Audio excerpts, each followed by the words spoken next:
Assalamu alaikum wa rahmatullahi wa barakatuh here in South Hall in London for the second time. Our topic tonight is not an easy one, it's a difficult one. But I just had some delicious Hyderabadi biryani, so it should help me with the lecture. The lecture is GHAZWATUL HIND and Ākhiruz Zamān. And you should not attempt to comment on this subject unless you first studied the subject. So turn to those who have the competence to be able to explain and analyze the subject. It is not an easy one, but more than that, it's a dangerous subject. And I want to begin with one verse of the Qur'an, but there are several verses of the Qur'an. We're not going to take all the verses of the Qur'an tonight. No. Allah subhanahu wa ta'ala speaks in the Qur'an in Suratul Ma'idah, and he makes a divine prophecy. There are some ayat of the Qur'an which are ayat Muhkamat. They are plain and clear. No two ways about it. And there are other ayat which are ayat Mutashabihat, and they have to be subjected to something called ta'wil, interpretation. But no matter who you are, if you interpret the Qur'an, only Allah can confirm that your interpretation is correct. So you cannot interpret the Qur'an and use that to divide the Ummah. You cannot interpret the Qur'an and use that to build a sect. No. When you interpret the Qur'an, you must be humble enough to say, Allahu A'lam. Allah knows best. But you should never interpret the Qur'an unless and until you are convinced in your heart that what you are offering as an interpretation is credible. This is not an ayah Mutashabihat. This now is an ayah Muhkamat. بعد أعوذ بالله من الشيطان الرجيم. لتجدن, you will most certainly find, أشد الناس عداوة للذين آمنوا, those who will be most hostile as enemies to you. Now, when the Qur'an is being revealed, and in time to come, fa'al mudariya. Al-Yahud, the first that the Qur'an mentions are the Jews. The term Yahud was never used prior to that effort to crucify the Messiah. At that time they were still Banu Israel. And Nabi Isa alayhi was was sent to Banu Israel. But after that event, when some of them wept when they saw what they saw, and others celebrated, and if this was not in the Qur'an, they'd send me to jail as they sent Alain Soral to jail for anti-Semitism. But it's there in the Qur'an, so you can't send me to jail for what is in the Qur'an. They celebrated when they saw what they recognized as a crucifixion. At that time, the names changed. They are no longer referred to as Banu Israel. Now, these who celebrated are called the Jews, Al-Yahud, and those who wept are now called Al-Nasara, the Christians, And these two combined are known as Ahlul Kitab. So this is the explanation of the term Yahud in this ayah, that you will most certainly find now when the Qur'an is being revealed and in time to come, that those who will display the greatest hatred and enmity and hostility to you, the Ummah of Muhammad alayhi salatu wasalam, would be the Jews. It was true at the time when the Qur'an was revealed, and at this time it is again true. But then the Qur'an goes on to say, وَالَّذِينَ أَشْرَكُوا. Not only would the Jews display this hatred for you, but in addition to the Jews, the people of shirk. And the Qur'an does not lump them all together. The people of shirk, the Qur'an does not lump them all together. It identifies a people of shirk who will behave the way the Jews are behaving, and who will display the greatest hatred for you. Today, the heart of shirk in the world is in Monkey Town. You never heard that before, eh? Monkey Town. Yes? When they were allowed to conquer the city without fighting. Which city? Oh yes, you got to go back to the Quran and do your homework. It's Surah Al-A'raf. وَاسْأَلْهُمْ عَنِ الْقَرْيَةِ الَّتِي كَانَتْ حَاضِرَةَ الْبَحْرِ. The city by the sea. And in the hadith it is shaped as a triangle. It has three sides. And the city falls to them with La ilaha illallah Allahu Akbar. No fighting. So Allah ordained that they should get the city. And then they are Banu Israel, they are Christians, not Jews, because the Jews are now scattered. وَقَطَعَنَاهُمْ فِي الْأَرْضِ أُمَمٍ. They are not allowed to come into one city, not the Jews. So they are Christians. And they have to observe the Sabbath, which is Yawm al-Sabt, or what they call Saturday, and you're not allowed to work, so you're not allowed to fish. And then Allah tested them. He sent the fish big like this, and they're jumping. You can see them jumping on the day of the Sabbath.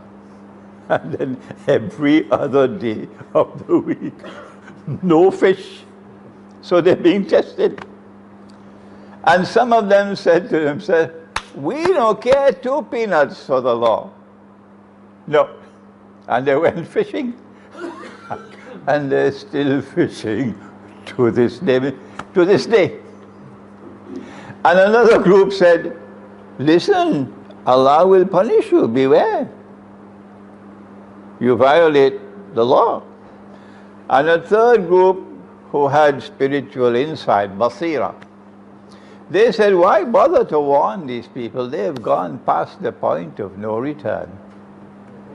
There's no turning back for them. They have abandoned the deed. And those who went fishing, Allah punished them. And He said, Kunu kiradatan khasi'in. Be apes, despised. But a human being, insofar as the Quranic guidance is concerned, I'm not talking about Hollywood or Disneyland. I'm talking about the Quran. A human being cannot be transformed into an ape. A human being remains a human being until Judgment Day. Nor is there something despicable in the way monkeys live. They don't put on clothes, they're naked, and their bedroom life is in the public, but that's fitra. So what does it mean? Be apes, despise. It means that people who ought to live like human beings are now punished by Allah to live like apes. with a preference for public nudity and nude beaches and appearing in public naked and almost naked, and also bringing their bedroom life into the public. That is the modern Western world. And the modern Western world is exporting this garbage to the rest of the world. And it is this modern Western civilization which is firmly founded on the foundations of indisputable shirk. And it is this modern West which is showing the greatest hatred for Islam. But this is my opinion. And you must not accept my opinion, warning you, unless you're convinced that I am correct. So no one can blame me for brainwashing people.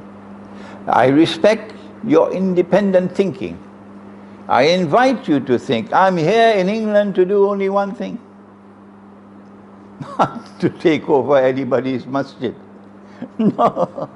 I am here to invite you to think. So the people who will be most hostile to you, waging war on Islam, are these two people.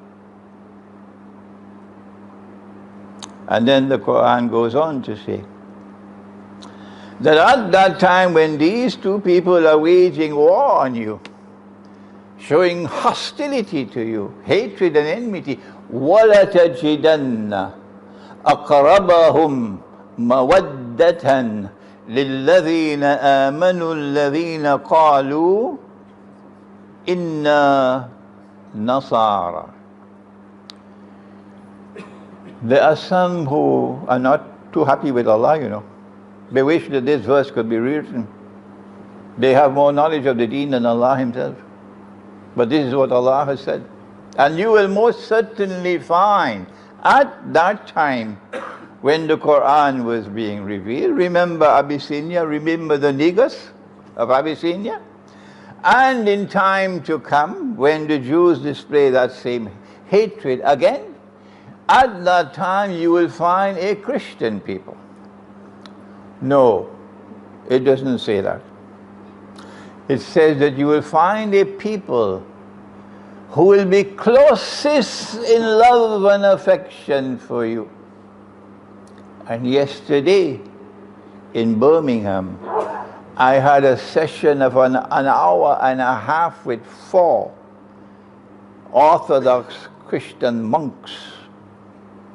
An hour and a half of intense discussions. And I had to be repeating this verse to them again and again and again and again. And the hour and a half passed in a very friendly way. No tension, no hostility, no rivalry, nobody seeking to defeat the other in any argument, Ahmadiyyat style. No, this was different. And you will most certainly find that those who will be closest in love and affection for you at that time when these show that hatred for you would be a people who say, Inna Nasara. They proclaim that they are Christians, so they're not a secularized people. Their primary identity is their faith. This couldn't be Monkey Town. Monkey Town is secularized. They are Christians on Sunday morning, and for the rest of the week, they forget about their religion. And then the Qur'an goes on to identify these people, these Christians, that they will be a people who have the institution of the priesthood, they will preserve the monastic way of life, and they will not be an arrogant people. They don't want Venezuela to bend its knee before them in submission. They don't want Russia to bend its knee before them in submission. They don't want China to bend its knee before them in submission. And if you don't bend your knee, we'll wage nuclear war on you. They're not like that. They don't have this arrogance. وَأَنَّهُمْ لَا يَسْتَكْبِرُونَ. They're not a people who want to rule the world. These Christians. And tonight I took so much time to introduce this ayah. Tonight, as we turn to the alleged hadith on GHAZWATUL HIND, that Nabi Muhammad alayhi salatu wasalam is alleged to have prophesied. Two hadiths, both in Nisa'i, and one says that you will conquer Hind, and the other one says that at the time when you conquer Hind will be at the time when Nabi Isa alayhi salam would have come. And they come from only one companion, Abu Hurairah radiallahu ta'ala anhu.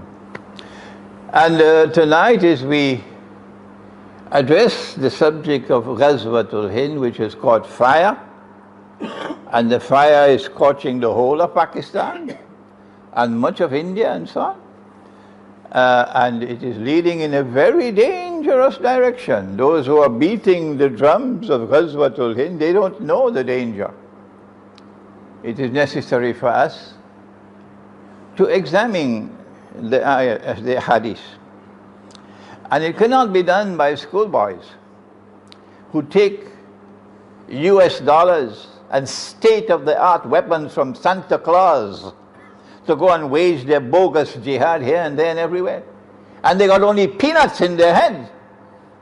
Those are not the ones to study these alleged hadiths and determine what is their status. No, that is to be done by those who have knowledge, and they don't have knowledge when they jump on the wagon of Santa Claus to wage their jihad.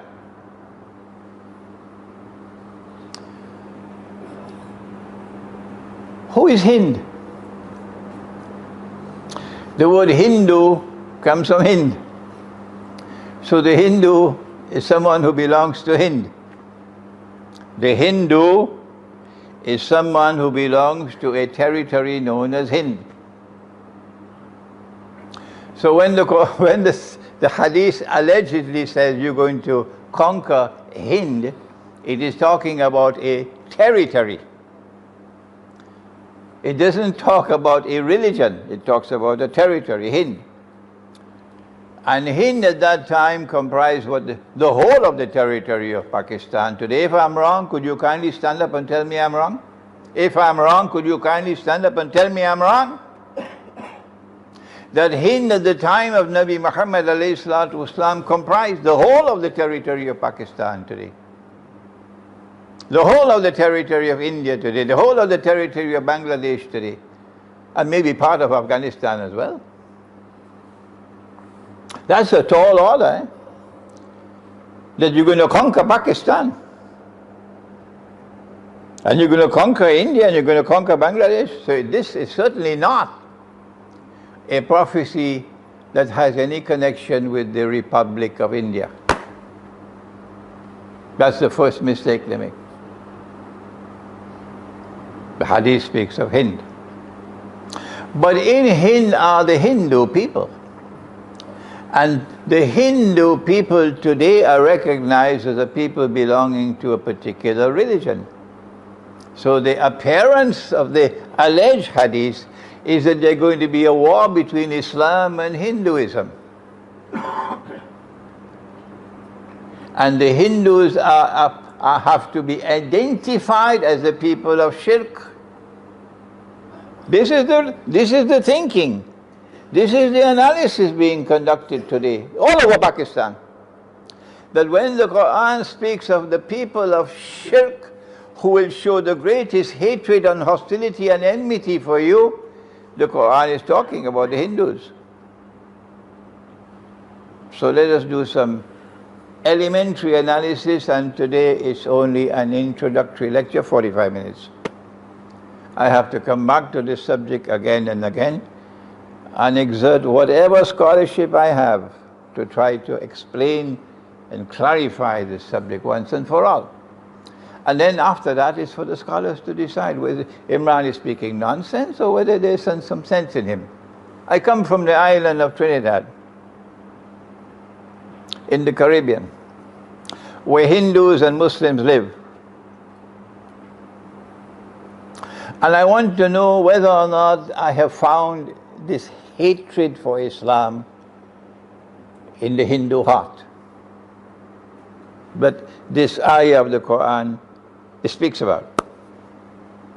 In the 1920s, I was born in 1942, so long before I was born, a hurricane came to Trinidad.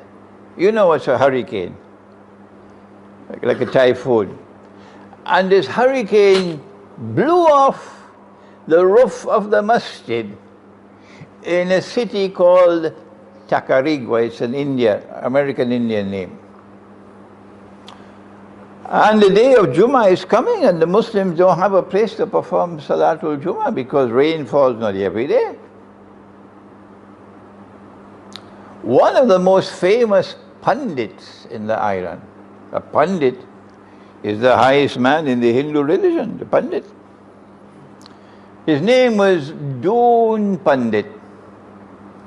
And he was also very, very famous as a man of spiritual healing. But Allah had blessed him with this ability to heal, bi'iznillah. So he was very famous for this, spiritual healing. And Doon Pandit was in Tacarigua. And when he heard of what happened to the masjid, the roof of the masjid, he invited the Muslim community to come and perform their Salatul Jum'ah in the mandir. Did you hear that? The Hindu mandir. So the Muslims said, Pandit ji, how can we perform Salat in your mandir when you have all these murtis, these idols? We can't do that, Pandit ji.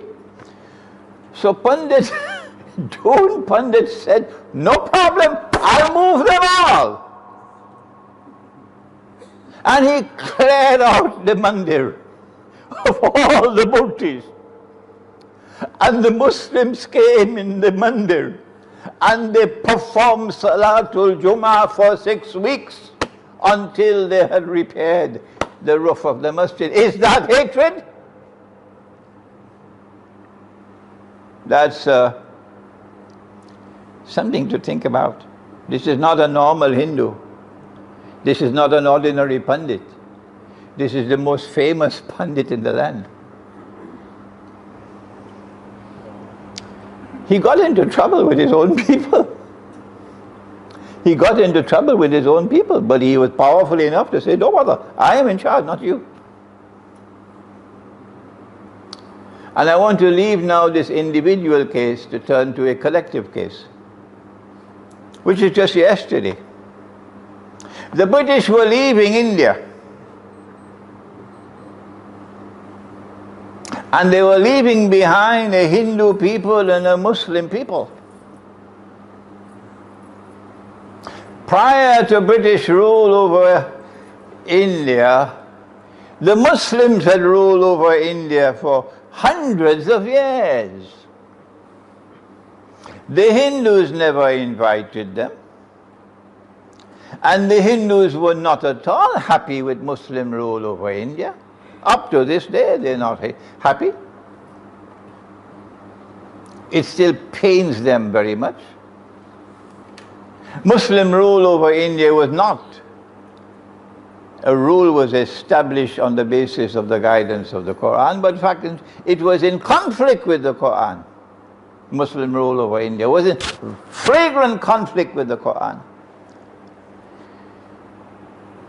When the British were leaving India, there was consternation in Muslim ranks. What are we to do? And the Muslims decided to establish a movement called the Khilafat movement.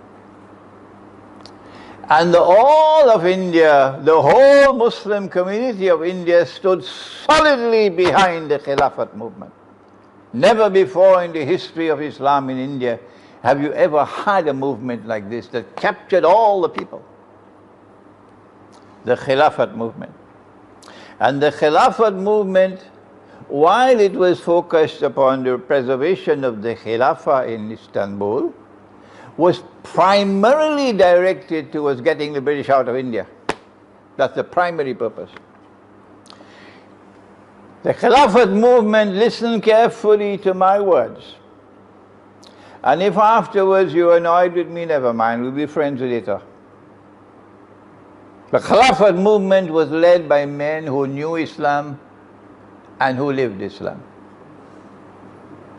Pakistan has never been led from day one to this day by men who know Islam and who live Islam. The All India Muslim League was never led by men who knew Islam and lived Islam. But the Khilafat movement was led by these men. What about the Hindus? Jawaharlal Nehru was not the leader. The secularized Indian Hindu nationalists were not the leaders of the Hindus. The leaders of the Hindu was a British trained lawyer, but he was a Hindu by heart. He was primarily a Hindu. His primary loyalty was to his faith. And he wanted the British out. And he wanted that when we get the British out, we Hindus will live in accordance with Hinduism, not with secularism. And they Muslims want the same thing, that when we get the British out, we Muslims will live in accordance with Islam. So Gandhi scratched his head and he said, but it seems as though we both want the same thing. So he reached out to the Khilafat movement. And I have to tell the Pakistani today what he doesn't know, because he's forgotten it. His smartphone is making him foolish.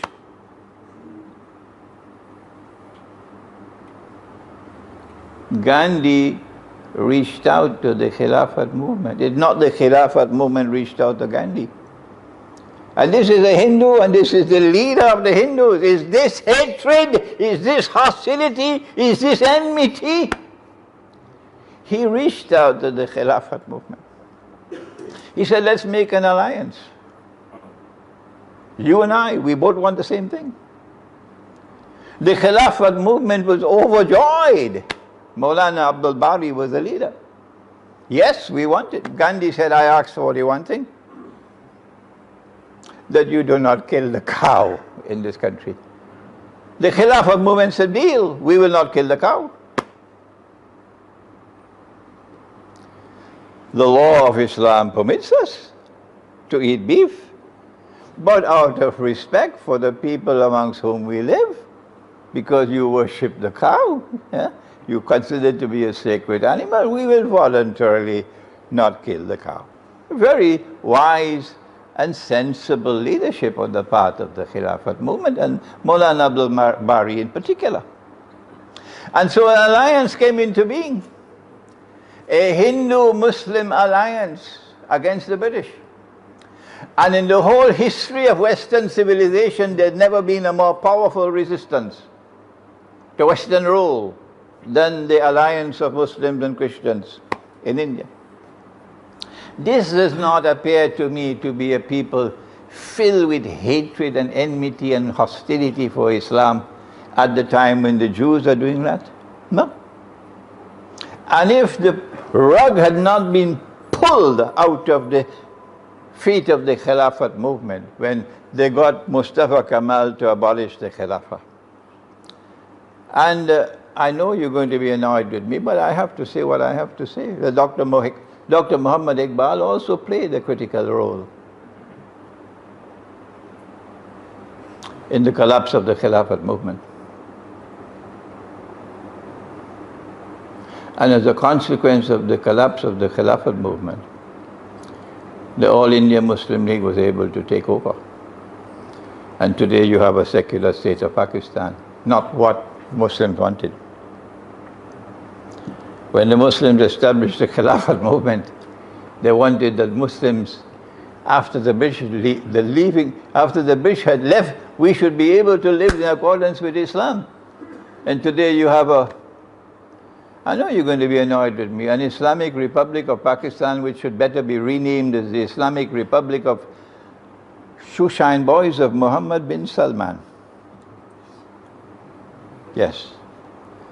An Islamic Republic who, despite the fact that we sent a message to them, we explained to them the Qur'an, we explained to them what Nabi Muhammad ﷺ has said, and they don't care 2 peanuts, they're still going to the IMF for a loan.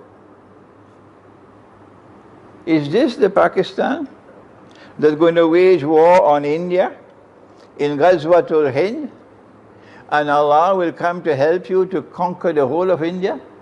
This Pakistan that Allah speaks of and He says, I'm waging war on you, this is the Qur'an. This Pakistan who lay out a red carpet for Muhammad bin Salman, for Saudi Arabia, that is lusting for war with Iran. Yes, lusting for war with Iran, knowing that the day that war begins between Saudi Arabia and Iran is going to have civil war in the world of Islam. Sunni and Shia fighting each other. And who will laugh? The state of Israel will laugh. And once there is civil war between Sunni and Shia in the house of Islam, goodbye to Pakistan. Pakistan will evaporate in smoke. And you still go and lay out a red carpet for Muhammad bin Salman? Whereas on the other hand, you should be showing more respect for Iran. Yes? What does the Qur'an tell us about how to deal with the subject of India and the Hindus? The first thing is that, and listen carefully, this is the second ayah I'm quoting. إِنَّ اللَّهَ لَا يُغَيِّرُ مَا بِقَوْمٍ حَتَّى يُغَيِّرُوا مَا بِأَنفُسِهِمْ.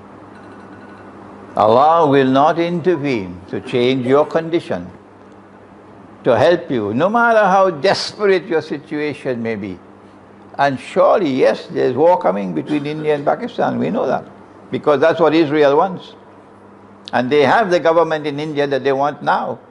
They have a war-mongering government in India now. Allah will not intervene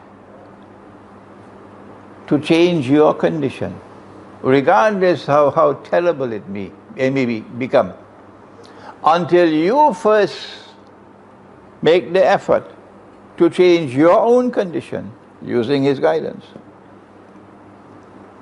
That is what the Qur'an says. So what should we do if we are to take the effort to try to change our condition? Well, then I have come to you today, I have 15 more minutes, that's all left, to say there's a parallel between Muslim rule over India for I don't know how many centuries and Muslim rule over the Orthodox Christian world for so many centuries. The Mughal Empire and the Ottoman Empire are sisters. Are sisters. When Islam comes to a people, it comes to liberate them from oppression. And once Islam has come, the people respond with joy and affection, opening their hearts and opening their homes for Islam, and welcoming Islam. And eventually Islam stays in that territory. But when Islam went to the Balkans, to the Orthodox Christian world, how did it go? It went as an invader, waging unjust jihad, wars of naked aggression. And those wars of naked aggression waged by the Ottomans left an enduring and endless legacy of hatred and bitterness and hostility for Islam. That's what it left. This was not jihad. This was like that nonsense in Syria. It was a bogus jihad that the Ottomans waged. And as a result of Ottoman bogus jihad on the Orthodox Christians, the same people that Allah has spoken of in the Qur'an, who will eventually become closest in love and affection for you, not monkey tongue, it's the Orthodox Christians. These people were filled with even more hatred for Islam than in the West. That was the world I found when I launched into the field about 10 years ago. And I went to the Orthodox Christian world. I went to Moscow, I went to Belgrade twice. And I said to them that what the Ottomans did was in conflict with the Qur'an. They waged war on Constantinople in 1452 in violation of Allah's command in the Qur'an. If nobody ever said it before, I am saying it now. And if I don't have any support, I'm only one solitary voice, and all the world is opposed to me. I don't care 2 peanuts for them. I must preach Islam to be faithful to the truth, whether the people like it or they don't. That's Islamic scholarship. I said, Allah says in the Qur'an, if your enemy does not want to fight, he's inclined to peace, he wants peace, you are prohibited from fighting. That is in the Qur'an. The Orthodox Christian patriarch did not want war. He offered to pay a tribute. But the Ottomans pushed that aside and they waged war. 200,000 Ottoman troops against 9,000 Orthodox Christians. And these Christians fought heroically until they were defeated. And then I said to them something else. When Sultan Muhammad Fatih entered into Constantinople, the first thing that he did was to take the Qur'an and put it aside.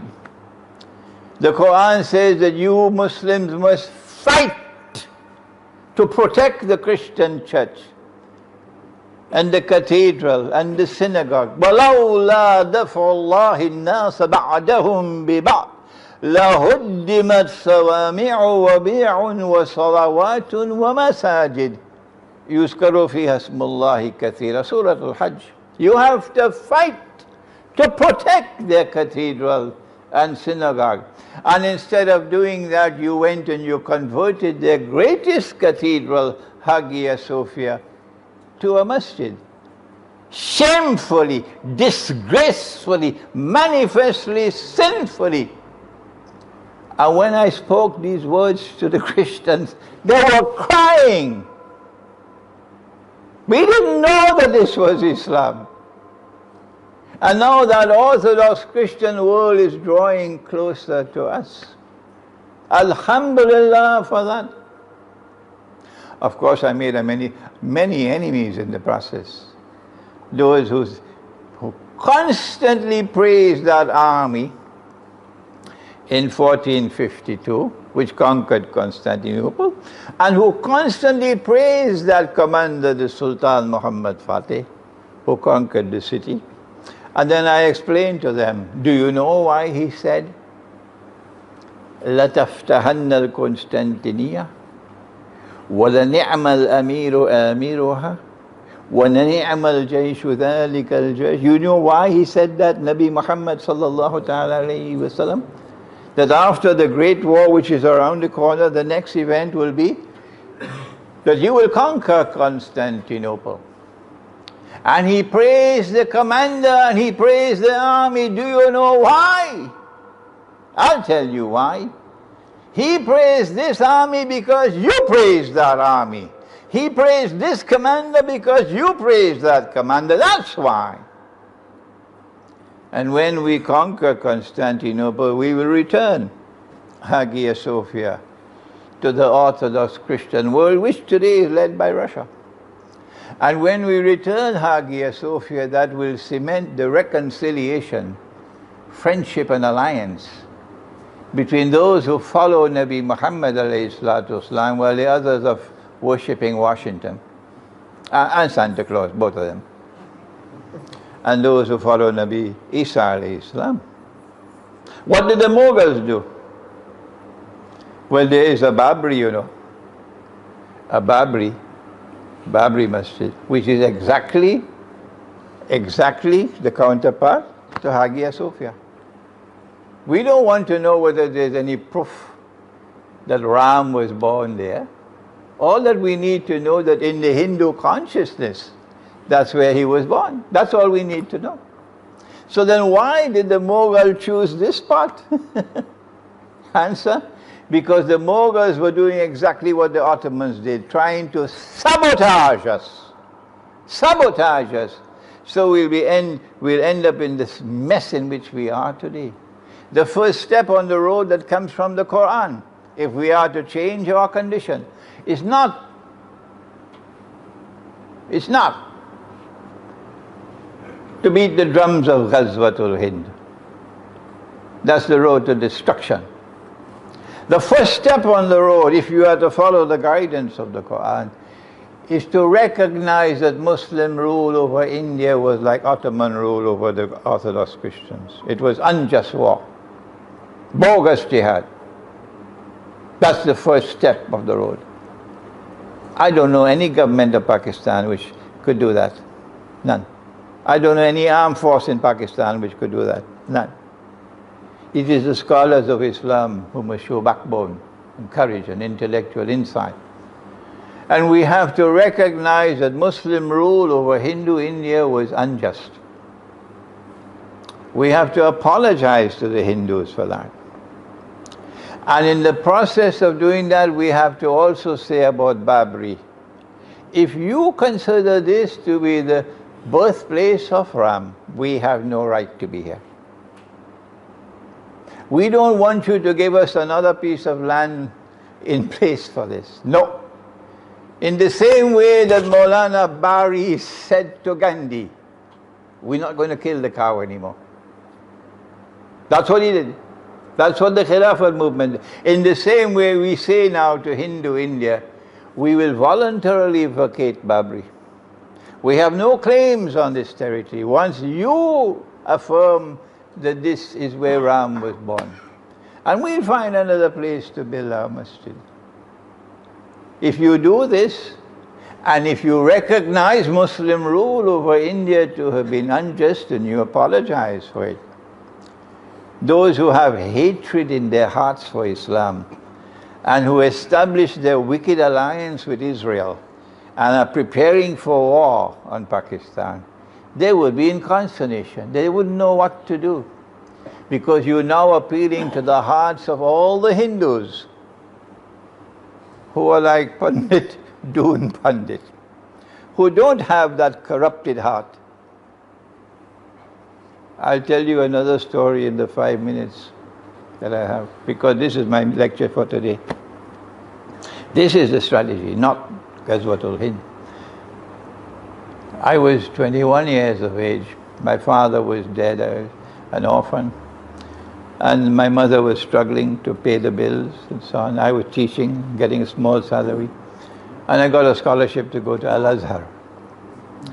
And I went to Al-Azhar.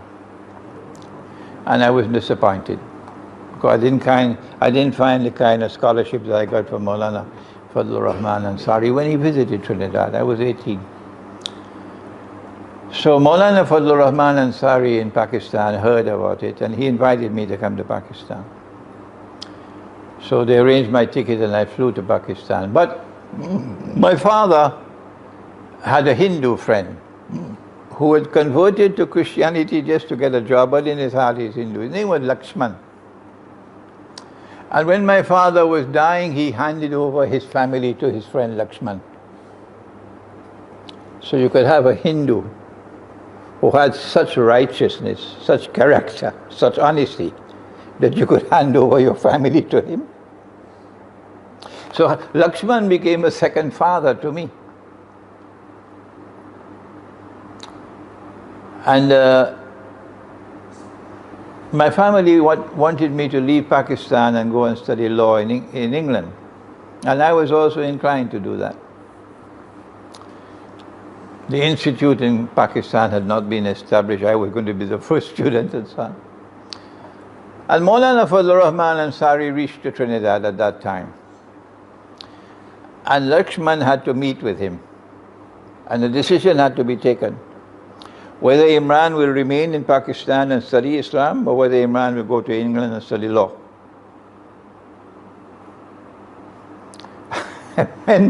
when Maulana Fadlur Rahman Ansari convinced that Hindu man, he then gave permission. He said, no, Imran will remain in Pakistan and study Islam. As a result of which, I'm here today. Is this hatred? Is this enmity? Is this hostility? That your scholar who is sitting here today is sitting here to me because a Hindu gave permission for me to study. I have to end now. It's time for the azan. But I've ended this lecture on this note, that this GHAZWATUL HIND hadith is going to add salt to the wound and make the Hindus hate you even more than they already hate you. Whereas if you turn the other way and you recognize Muslim rule over India to have been Islamic imperialism and denounce it, and apologize to the Hindus as we have apologized to the Christian, Orthodox Christians. And if you say about Babri, we don't need any proof. Once you say that this is where Ram was born, we are vacating and we find another place. My view is this would be a very intelligent and sensible way. And if we act this way, then Allah says, if you are even in a terrible position, He's not going to intervene to help you until you make the effort to change your own condition. If we do this, we will be eligible for Allah's help. Barakallahu lana wa fikum. ربنا تقبل منا إنك أنت السميع العليم وتب علينا يا مولانا إنك أنت التواب الرحيم برحمتك يا أرحم الراحمين.